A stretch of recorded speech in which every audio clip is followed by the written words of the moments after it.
现在工作的真实情况是什么样子的？我们这里啊 What's the real employment situation right now? Where we are, from county and district governments to public institutions, all performance bonuses have been cancelled. For several months, people have been only getting their basic salary. And for civil servants, that basic salary is just barely enough to get by. But this month, they can't even pay the basic salary anymore. I work at the central state-owned enterprise, and I haven't been paid for 2 months. What I want to say is, if even government units are like this, then we women really need to stop spending and shopping so much. Cut back for a while. If you have any extra money, save it. Civil servants in Chongqing can't hold on anymore either. Their salaries can't be paid. What everyone used to see as a guaranteed iron rice bowl doesn't seem so secure now. A friend of mine who works at a certain bureau in Chongqing told me that not only can their unit not pay their salaries, they're also behind on Social Security contributions and housing provident funds. I was really shocked to hear that. In other places, even if wages are delayed, Social Security and housing funds are usually still paid on time. I didn't expect that even those can't be guaranteed there anymore. There have already been many cases in China where financial difficulties have led to civil servants not being paid. Recently, however, a leaked internal message from a civil servant caused a stir. It mentioned that China's 100 trillion yuan local government financing vehicle debt is set to blow up in 2026. According to this source, at their workplace's year-end summary meeting before the Chinese New Year, the leader opened with this sentence: "From now on, wage arrears in administrative departments and public institutions will become the norm." The source said they're very familiar with the language used within the bureaucratic system. The more officials emphasize ensuring wages and ensuring operations, the harder it usually is to actually guarantee them. The person said they regularly coordinate with various party and government departments. As someone on the inside who has personally handled relevant documents and data, they said they're sure that after the new year, if their city cannot receive transfer payments from higher authorities or secure project funding by April at the latest, then starting in May, widespread wage arrears will become an immediate reality. The source stressed that in their region, wage arrears have already appeared. They're mainly concentrated in township health clinics, township public schools, and some urban public schools, environmental protection departments, water conservancy systems, some township-level civil servants, certain county-level city government departments, and some municipal departments such as the Civil Affairs Bureau. And the cases listed above involve wage arrears of 3 months or more. The most recent delays are not yet clear. In the message, the source wrote, "Many people within the system privately complain about what to do in the future. They ask me, but I don't know what to do either. And what I mentioned above doesn't even include the most sensitive issues, the explicit and hidden local debts, the local government financing vehicle debt, close to 40 billion yuan, and the industrial investment bonds that could go bankrupt at any time. Even the interest is hard to pay. This is an unsolvable situation. I believe other regions across the country can't be much better. This is a clear sign that the so-called iron rice bowl will burst like a bubble." The insider added that these words came from the heart. They have spent many years navigating life inside the system and have seen all kinds of unpleasant realities. Now they feel genuinely disappointed in the system. To prevent people from fleeing, the government has confiscated the passports of all personnel connected to the system. This clearly shows that no one inside the system is trusted. Everyone is treated as a potential risk, and there is much more that could be said. In the end, he said that since the system itself is an invisible set of shackles for those inside it, then people within the system have only 2 choices: either quietly adapt and eventually be tamed, or hope one day to break free from those chains. That's why he took a huge personal risk to share what he knows with the public. He hopes these details will help people understand the truth, because the truth is the system's greatest enemy. He revealed that in his locality alone, the local government financing debt vehicle debt on the verge of default has reached 40 billion yuan. He estimates that nationwide, more than 100 trillion yuan in local government debt may already be at risk of default. The news triggered panic in the market. Some people asked, why hasn't the central bank simply printed more money to solve the debt problem? An economist offered an analysis, but his conclusion was even more pessimistic. The scholar said, "The pressure on local finances has already become so great that finance bureau directors are worrying about where their next month's civil servant salaries will come from. This is not alarmist talk. According to public news reports in Leiyang, a county-level city under Heiyang in Hunan, The local finance bureau previously issued a notice saying that government civil servants' salaries have been suspended for more than 5 months. Some online comments were sarcastic. One person joked that the iron rice bowl now only has a bowl left. Others asked, if fiscal revenue isn't enough to pay wages, why doesn't the government just print money? The problem is that fiscal policy is not controlled by the central bank. Finance and monetary policy are two different things. The power to print money lies with the central bank, while local government finances are managed by the Ministry of Finance. And the central bank absolutely does not dare to flood the system with money to fill this black hole. Why doesn't the state just print money to pay off the debt? Because behind this lies a deep-rooted tumor in China's economy. Zombie enterprises that are too afraid to die. Let's make a comparison. If an ordinary private company fails, the outcome is simple: bankruptcy, elimination, market clearing. Economists call this creative destruction. It's a healthy metabolism of a market economy. But if a large local state-owned enterprise fails, can it just die? It cannot. He went on to say, once a member of the standing committee in a western city in China invited our research team to serve as city advisors. At a dinner, the leader raised a chilling question. There's a leading local enterprise that has completely lost its industrial vitality, and its ownership structure is totally rigid. How should we deal with it? He explained that this company employs more than 70,000 workers, while the entire urban population of that city is less than 2 million. That means if the company were to go bankrupt, then more than 200,000 people, including family members, would be affected, about 15% of the city's population. This is no longer just an economic issue, but a serious matter of social and political stability. No one dares to let it collapse. No one can bear the consequences. This kind of half-dead enterprise is a typical zombie company. To keep such a zombie from collapsing, the only way is constant blood transfusions, relying on banks to roll over old debts with new loans and keep the debt cycle going. And this is precisely why the central bank does not dare to unleash massive monetary stimulus. Any newly printed money would quickly be absorbed by these zombie enterprises. If they don't receive it, social unrest could follow. Yet these companies consume vast financial resources while producing no real output or productive vitality. The industry remains stagnant.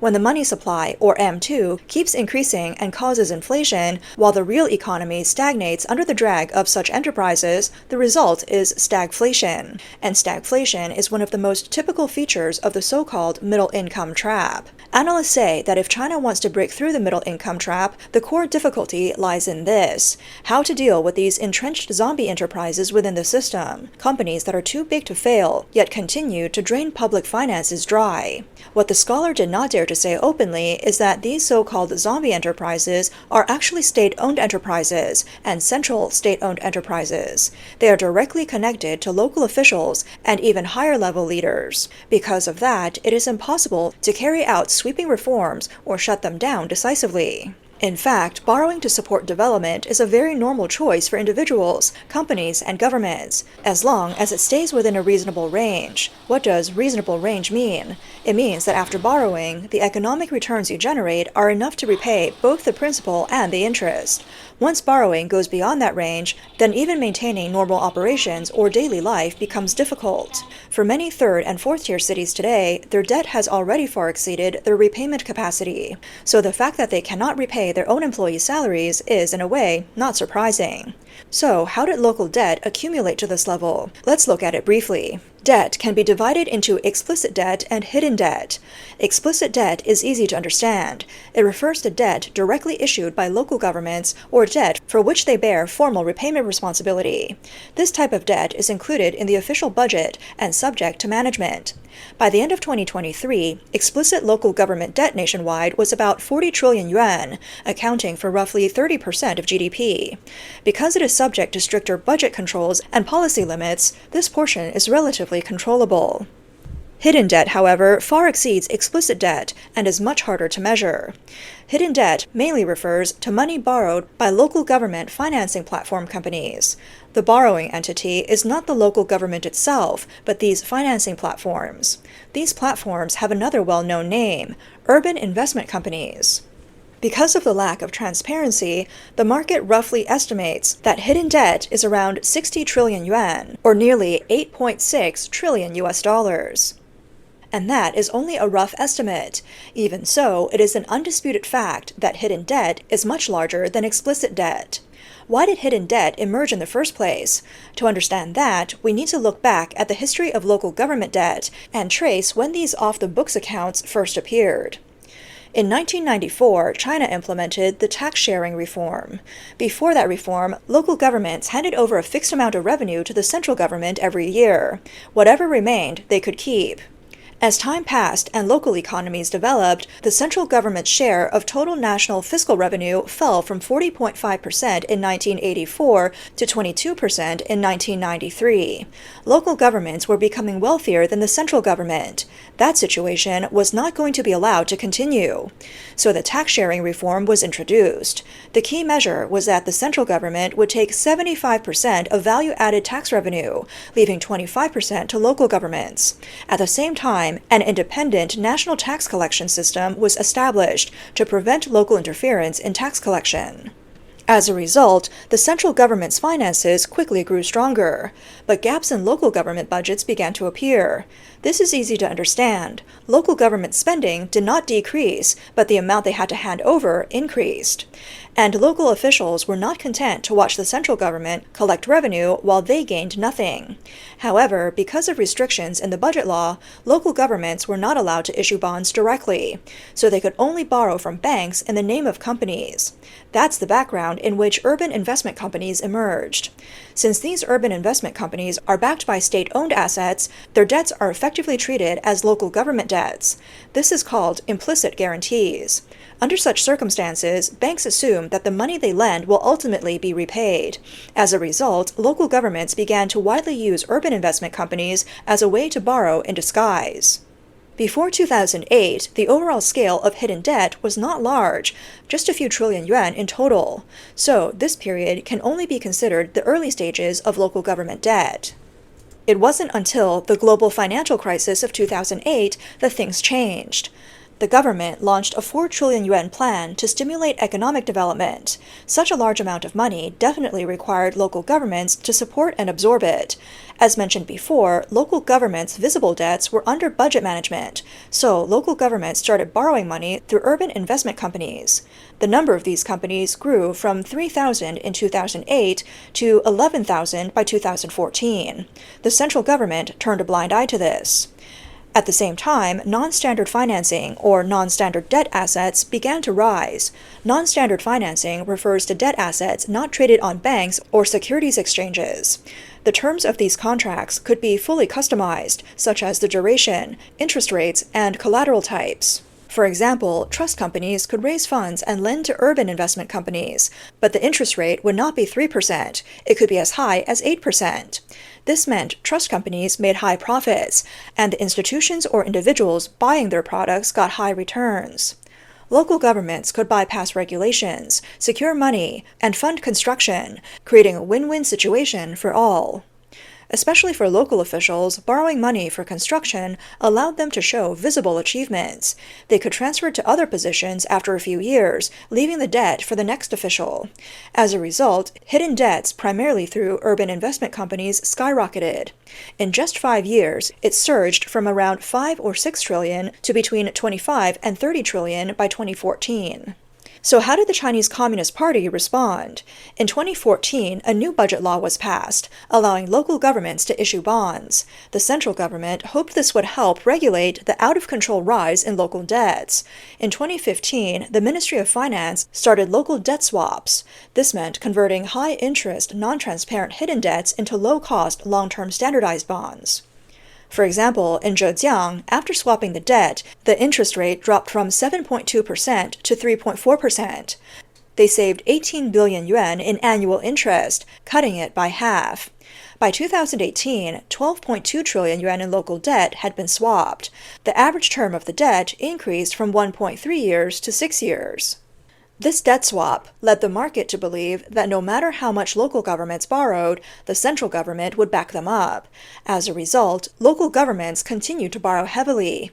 The issuance of urban investment bonds continued to rise, and even more hidden borrowing methods emerged. By 2021, the estimated scale of hidden debt had grown to 50 to 55 trillion yuan. However, debts formed by money won't just disappear. They can only be wiped out by paying them off with real money. And as the real estate demand slumped, the main source of local government revenue is land transfer fees. But as the real estate market slumped, that started to sharply decrease. One side needed to repay debt, while the other side saw revenue decline. This led to defaults by urban investment companies. Take Guizhou province, where debt accounted for a significant portion. There were consecutive defaults, the largest being the Zunyi Bridge construction debt default, which amounted to 15.6 billion yuan. There were also defaults in Qinghai and Lanzhou for 1 billion and 800 million yuan respectively. In 2022, there were more than 60 default incidents involving urban investment companies across the country. Defaults occurred in financing platforms at both provincial and municipal levels, highlighting the financial strain of local governments.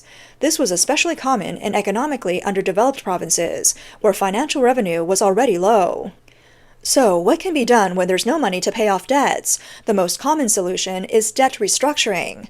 Originally, the money borrowed from urban investment companies had high interest rates and short terms, so they extended the debt and swapped high-interest debt for low-interest debt. Extending terms and swapping debt are the main tools of debt restructuring. For creditors, although the interest is reduced, at least the principal won't be lost immediately, so debt restructuring is a choice for many creditors. Besides debt extension and swapping, another method is asset securitization. Some of the money borrowed by local governments was used for construction projects, such as building roads, high-speed rail, and airports. These assets have a long payback period in the early stages, but they won't disappear. So, these assets, which generate stable cash flow, can be packaged into standardized securities and sold to new investors. The last option is direct blood transfusions from the central bank. For provinces with heavy debts and insufficient revenue, more transfer payments can be given. As one insider said, this is the local government's only opportunity at the moment. However, analysts point out that whether debt can be extended or swapped depends on market trust. The premise is that the funding chain hasn't broken, and there's an upward economic and industrial outlook. Under the current downturn in China's overall economy, this is no longer the case. The failed bond extension of Chinese property giant Vanke and the recent freezing of 250 million yuan worth of stock are real examples of this. As for debt-to-equity swaps, that's not easy either. Many blind investments and vanity projects in China haven't brought actual economic benefits. Empty airports and high-speed rail stations have left these local investments with no returns. Even though China's toll roads have the highest fees and longest durations in the world, they still can't fill the debt hole.